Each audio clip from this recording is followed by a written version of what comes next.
Hello students, welcome everyone to online classes by CR international school. बेटा हम chapter number 1 पढ़ रहे हैं अभी, सेट्स। ठीक है, जिसमें मैंने अभी तक आपसे सेट क्या था ये बताया था। सबसे फर्स्ट जो मैंने वीडियो शेयर की थी आपको, उसमें बताया था कि सेट क्या है, वो एक्सप्लेन किया था। वेल डिफाइंड और कुछ जो उसमें टर्म्स थे, रिलेटेड टर्म एप्स जो बिलोंग्स टू या डज नॉट बिलोंग टू या फॉर एवरी वैल्यू, इस तरह के टर्म्स मैंने आपको एक्सप्लेन किए थे। Then in my second video I have covered जो सेट से रिलेटेड टॉपिक था, मैंने क्या कवर किया था बेटा उसमें, रिप्रेजेंटेशन ऑफ सेट। ठीक है, I let you know what how the set is represented. ठीक है, so there were two forms, first was roster and tabular form. Roster का ही दूसरा नाम है टेबुलर फॉर्म, और दूसरा था सेट बिल्डर फॉर्म या फिर रूल मेथड। ठीक है, और मैंने फिर कुछ आपको एग्जांपल शो किए थे जो सेट बिल्डर से रोस्टर में लिखने का था और रोस्टर से सेट बिल्डर में लिखने के थे, और मैंने आपको बताया था कि एक्सरसाइज 1 आप सॉल्व कीजिएगा। ठीक है, आपको जो भी प्रॉब्लम आती है आप व्हाट्सएप पे ज़रूर मुझसे पूछें। ठीक है, मुझे क्योंकि लग रहा है अभी आपने कंप्लीटली क्वेश्चन सॉल्व करके देखने स्टार्ट नहीं किए हैं, सो इसको पेंडिंग ना रखें, क्वेश्चन स्टार्ट करें प्रॉब्लम, क्योंकि जैसे 12th क्लास के स्टूडेंट्स मुझसे काफ़ी प्रॉब्लम्स पूछ रहे हैं। सो आप भी बिल्कुल उसी तरह से प्रॉब्लम पूछें, और वो होगा कब बेटा, जब आप प्रॉब्लम्स ज़्यादा सॉल्व करेंगे। ठीक है, मैंने आपको बता भी दिया था कि एनसीईआरटी की बुक से आप क्वेश्चंस को जरूर से सॉल्व करके देखें 1.1 एक्सरसाइज। सो अभी मैं आज आपको जो बताने वाला हूँ नेक्स्ट जो आगे इसी में, क्योंकि देखिए सेट जो चैप्टर है इसमें थ्योरेटिकल पोर्शन ज़्यादा है जो आपको समझना इंपॉर्टेंट होता है। अगर आप वो समझ जाते हैं तो बहुत ईजी होता है इसके क्वेश्चंस को सॉल्व करना। और दूसरी बात, अगर आप थ्योरी समझ जाएंगे तो क्वेश्चन खुद से सॉल्व भी कर लेंगे, प्रॉब्लम भी आपको कम आएगी। ठीक है, और बेसिक्स जो है वो बिल्कुल यही है जो अब आपको बताए जा रहे हैं। ठीक है, सो आज मैं आपको बताने वाला हूँ वो क्या, टाइप्स ऑफ सेट्स। ठीक है, तो इसमें कुछ टाइप्स हैं जो सेट्स के, वो आज हम जो मैं आपको अभी एक्सप्लेन करूँगा, जो आप समझेंगे। राइट, सो मैं स्टार्ट कर रहा हूँ अभी। तो सबसे पहले बेटा इसमें जो टाइप है सेट के अंदर, वो मैं आपको बताऊंगा एम्प्टी सेट के बारे में। ठीक है,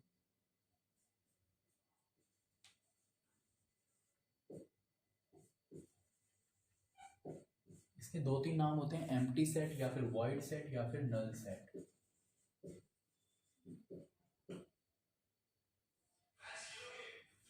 सबसे पहले मैंने यही, तो सबसे पहले जो बेटा है वो है एम्प्टी सेट या वॉइड सेट या नल सेट, तीनों इसी के ही नाम है। सो अ सेट हैविंग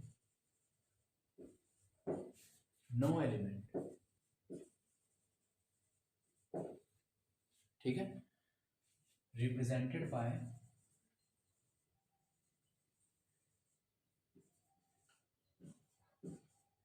और 5। ठीक है, या तो ऐसे और केवल ब्रैकेट्स, उसमें कुछ भी नहीं लिखा हुआ है, ये लिख दीजिए, या फिर फाइव, इसको बोलते हैं फाइव, इस सिंबल को फिजिक्स में भी आपने यूज किया होगा। ठीक, एम्प्टी सेट है ये। ठीक है, एग्जांपल लिख दे रहा हूं मैं यहाँ पर, set A x belongs to x such that x belongs to natural number and x is from 1 to 2। ठीक है बेटा, अब यहाँ पे ध्यान से देखो आप, अगर मैंने ऐसे सेट डिफाइन किया कि x कोई भी नेचुरल नंबर है लेकिन x की वैल्यू 1 से ज़्यादा है मगर 2 से कम है, तो क्या कोई ऐसा नंबर, नेचुरल नंबर एग्जिस्ट करता है जिसकी वैल्यू 1 से ज़्यादा हो बट 2 से कम हो? नहीं करता। सो आपको पता लग गया a इज 5 और मतलब एम्प्टी सेट हुआ है। ठीक है, because there is no such number exist between 1 and 2 which is natural. ठीक है, the number which is greater than but 1 but smaller than 2 and it is natural, so there is no such number exist, therefore the set will be an empty set। तो ये है empty set का example. Second आता है बेटा इसी में फिर सिंगलटन सेट।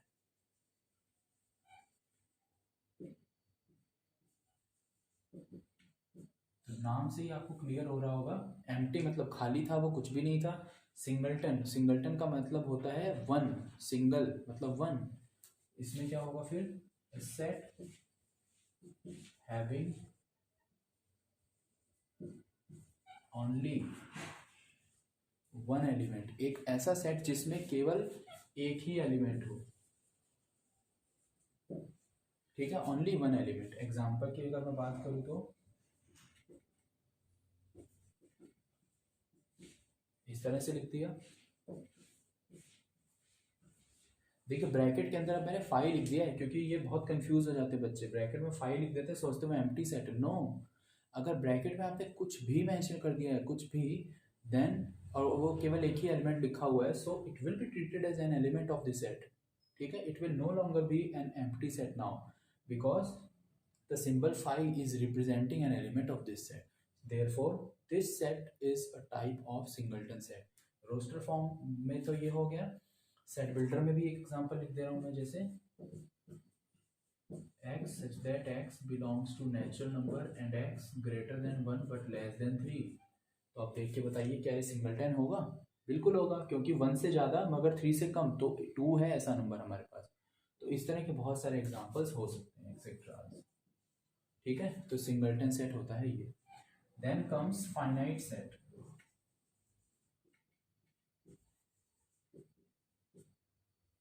अब बेटा फाइनाइट सेट कौन सा होगा? नाम से ही देखिए क्लियर हो रहा है, फाइनाइट मतलब एक ऐसी वैल्यू जो हम काउंट करके जिसे बता सकें, जिसको हम शो कर सके कि हाँ इसकी वैल्यू इतनी है, मतलब एक्चुअली जिसको हम सर्टेनिटी के साथ ये बोल सके कि yes it's answer is this, that is finite. अगर मैं बोलूँ कोई ऐसी वैल्यू जिसके बारे में हमें मालूम नहीं, जैसे हम लगभग करके बताते हैं ना कि बहुत बड़ी वैल्यू है, बहुत बड़ी, तो हम बता ही नहीं पाएंगे। अगर मैं आपसे सब पूछूं कि सबसे बड़ा नेचुरल नंबर कौन सा, क्या आप बता पाएंगे? नहीं बता पाएंगे। ठीक है, आप यही बोलेंगे इट अप्रोचेस टू इन्फिनिटी, मगर सर्टेन नहीं होता हमें वो वैल्यू मालूम, राइट? तो सिमिलरली फाइनाइट सेट जो यहाँ पे लिखा हुआ है, फाइनाइट सेट एक ऐसा सेट होगा जिसमें नंबर ऑफ एलिमेंट्स कितने होंगे बेटा? फाइनाइट होंगे। ठीक है, तो यहाँ पे मैं पहले लिख ही दे रहा हूँ उसे number of elements of the set is finite। ठीक है, नंबर ऑफ सेट फाइनाइट होने चाहिए। ये सभी एग्जांपल जो सिंगलटन है ये सभी कैसे हैं? फाइनाइट है।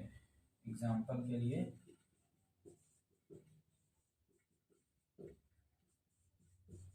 देखिए 1 से लेकर 100 तक के नंबर फाइनाइट है।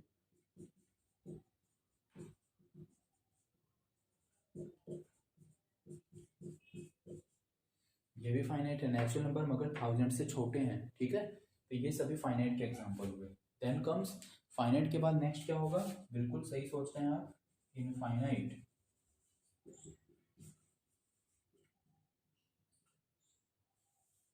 तो अब इनफाइनाइट में क्या होगा बेटा? जैसे फाइनाइट में नंबर ऑफ एलिमेंट फाइनाइट थे, वैसे इनफाइनाइट में इनफाइनाइट हो जाएंगे। तो यहाँ पे आपको यही याद रखना है, number of elements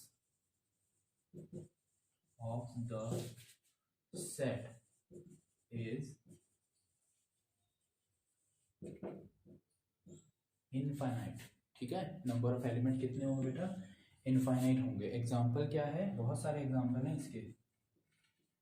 real number, set of real number, collection of real number, collection of whole number, natural number, etcetera, इस तरह के। ठीक है, तो ये बेटा कुछ जो बेसिक हैं वो मैंने आपको बताया। और भी टाइप है अभी। ठीक है, एम्प्टी सेट बताया मैंने सबसे पहले, फिर सिंगलटन सेट बताया, फिर आपको फाइनाइट बता दिया, फिर आपको इनफाइनाइट बता दिया। ठीक है, हम स्टेप बाय स्टेप बढ़ेंगे। ठीक है, तो ये अभी चारों मैंने यहाँ पे जो लिखे हुए हैं, छोटी छोटी एक एक लाइन की केवल डेफिनेशन है, वो आपको ध्यान रखनी है कि किस तरह से होते हैं। एम्प्टी सिंपल है, रिमेंबर रखना। एम्प्टी मतलब खाली, कुछ भी नहीं है। सिंगलटन मतलब सिंगल, मतलब वन वैल्यू ओनली। ठीक है, इन दी मतलब one element only, right? Finite set मतलब नंबर ऑफ एलिमेंट ज़्यादा हो कम हो that doesn't matter, but the number of element must be the finite. ठीक है, मतलब काउंटेबल होने चाहिए। आप ऐसे समझ लीजिए इसको कि काउंट कर सको, आप बता सको कि yes the last number is this and the total numbers are this. Okay, similarly the infinite is the just opposite of the finite set. मतलब फाइनाइट में तो होंगे जिसको हम गिन के बता सके, मगर इनफाइनाइट में हम गिन के ना बता पाए। क्लियर? तो ये हो गए कुछ टाइप ऑफ सेट। इसके बाद में अभी मैं आपको फिर इसके बाद एक चीज़ और बताने वाला हूँ, कार्डिनल नंबर क्या होता है। ठीक है, अभी और भी रह रहे हैं इसमें सेट्स में। ठीक है, सिंगलटन सेट हो गया, वॉइड सेट हो गया, फिर इक्वल सेट भी होते हैं। ठीक है, इक्विवेलेंट सेट्स भी होते हैं, कुछ कुछ हैं, लेकिन जैसे जैसे हम क्वेश्चन में अप्रोच करते जाएंगे मैं वो आपको डिस्कस भी करता जाऊंगा। ओके ओके बेटा, नेक्स्ट क्या बताने वाला हूँ मैं आपको? Cardinal number of A set. Cardinal number ये क्या होता है? ठीक है,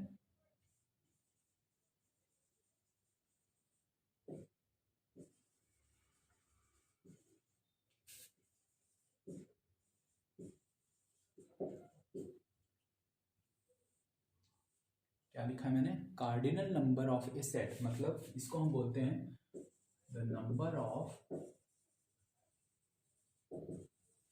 एलिमेंट्स ऑफ अ सेट। ठीक है, बहुत ही सिंपल सी बात है।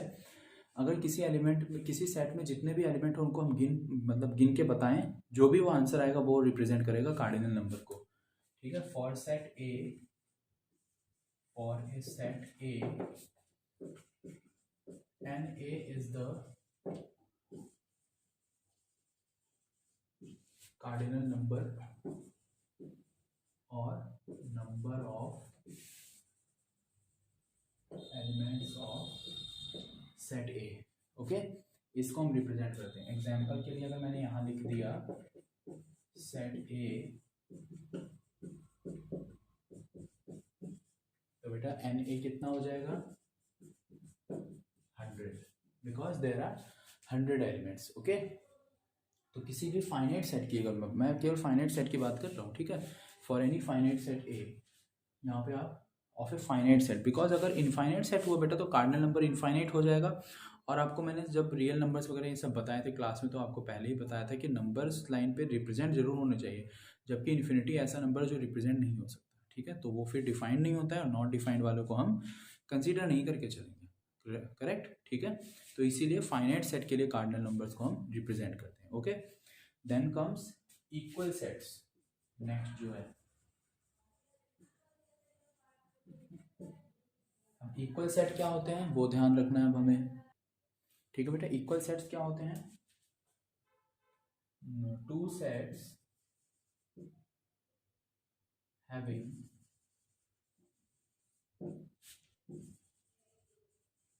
Equal number of elements and same elements. ठीक है, और हम ये भी कह सकते हैं every element of set A must be in B और वाइस वर्सा।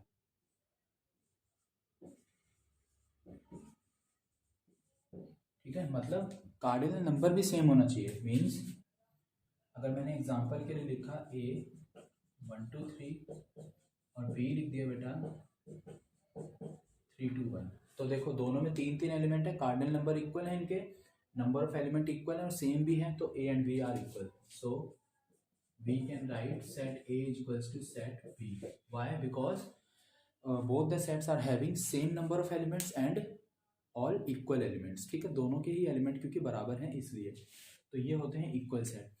एक ऐसी इसी टाइप से दो सेट अगर उनमें केवल नंबर ऑफ एलिमेंट बराबर हो। अच्छा, एक और एग्जांपल पहले मैं बता दूं आपको। जैसे मैंने बेटा सी एलिमेंट और लिखा 1 1 1 2 2 3। अब आप ये देखिए यहाँ पे 3 बार 1 आ रहा है, 2 बार 2 आ रहा है, 1 बार 3 आ रहा है, तो इसको भी हम इसी के बराबर ही मानेंगे। मतलब ये ध्यान रखिएगा, तो हम ये बोल सकते हैं सो A is equal to B is equals to C. All three are equal in this case. Why? Because set C में एलिमेंट्स रिपीट तो हो रहे हैं, मगर वो ऐसे एलिमेंट है, रिपीट अगर एलिमेंट होते हैं तो उसको हम एक ही बार काउंट करते हैं। एक से ज़्यादा बार कितनी भी बार लिखे हो डजेंट मैटर, कोई उससे प्रॉब्लम नहीं है। आपको ये ध्यान रखना है कि जो नंबर ऑफ एलिमेंट हैं वो कम ज़्यादा हो मगर वो रिपीटिंग ना हो। ठीक है, तो वो सेम होनी चाहिए। तो इसमें क्योंकि वो रिपीटिंग थे तो उसको हम रिपीट एलिमेंट को एक ही बार काउंट करते हैं, इसीलिए मैंने इसको ऐसे लिख दिया कि ये इसी के बराबर ही है, मतलब 1 2 3 3 2 1। सो इसमें दो सेट्स कब बराबर होंगे आप ध्यान रखिएगा, जब कार्डिनल नंबर इक्वल होने चाहिए। ठीक है, मतलब एलिमेंट दोनों ही में बराबर हो और एलिमेंट भी सेम हो। ठीक है, order of element doesn't matter, मतलब ये इंडिपेंडेंट होता है order of elements. Order of element का मतलब क्या हुआ, जैसे वो यहाँ पे देखो आप क्या लिखा है 1 2 3 और इस वाले में क्या लिखा है 3 2 1। ठीक है, तो ऑर्डर ऑफ एलिमेंट क्या हुआ, वो सेम थे क्या, पहले पोजीशन पे 1 था जबकि उसमें 3 है, उसमें 2 सेम है चलो, बट 3 और 1 इंटरचेंज्ड है दोनों 1 2 3 3 2 1। क्या ऑर्डर ऑफ एलिमेंट सेम था? नहीं, सेम नहीं था, मगर तीन ही एलिमेंट थे और तीनों लिखे भी एक जैसे ही थे, इसलिए दोनों सेट हैं कैसे, इक्वल सेट। ठीक है, तो ये है इक्वल सेट में। ऐसे ही एक होता है इक्विवेलेंट सेट। इक्विवेलेंट सेट कौन सा होगा बेटा, जिसमें इक्विवेलेंट सेट वो होगा स्टूडेंट्स जिसमें दो सेट कोई भी लिखे हों मगर उनमें नंबर ऑफ एलिमेंट केवल इक्वल होना चाहिए। समझ में आई बात?